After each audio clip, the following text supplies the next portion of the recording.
what I'm hoping to do is learn more through this website, Minnewood.com. My name is David Ash. I'm the director, screenwriter, editor, producer, and I'm lead actor of Lava Documentary. And my name is Christopher Mick. I was pretty much everything else.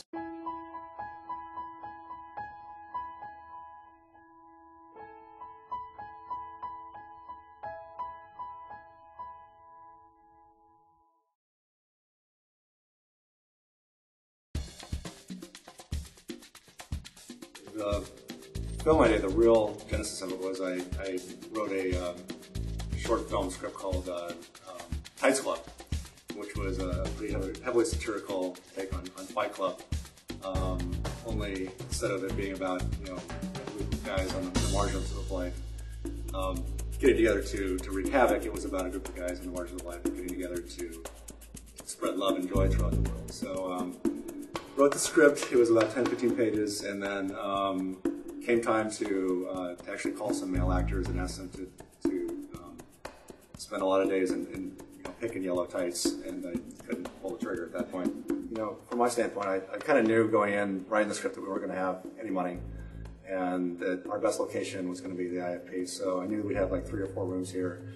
And actually, the only way this would be able to pull this off for so little money was that I knew when I wrote the script that we couldn't afford anything.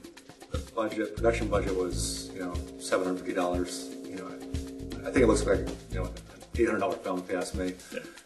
Would you agree? 900, easy. Maybe. Yeah. I think it's about loneliness, more than anything else, and I think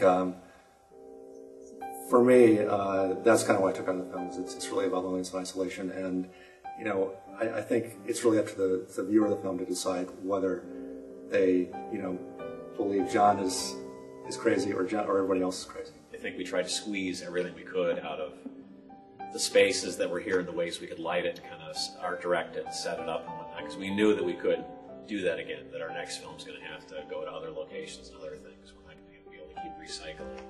There's a lot of funny scenes to it, but then there's things that kind of make you wince a little bit because you're like, that is really kind of a social commentary on the workplace, or about how people don't really make connections because everybody's always traveling, moving on to the next thing. Hey, what's up, John? I'm hurting. People are hurting. Right. Somebody that's really caring and sincere can kind of get overlooked or lost in the shuffle or thrown under the bus, or whatever term you want to use. That there's a lot of jaded folks out there, and they're just going to chew that up. I'm really fascinated by moments that you're not sure how to react, and that was kind of the Walmart film had a lot of those things in it where you're not sure if it's kind of horrible, but it's kind of funny at the same time. Okay, listen.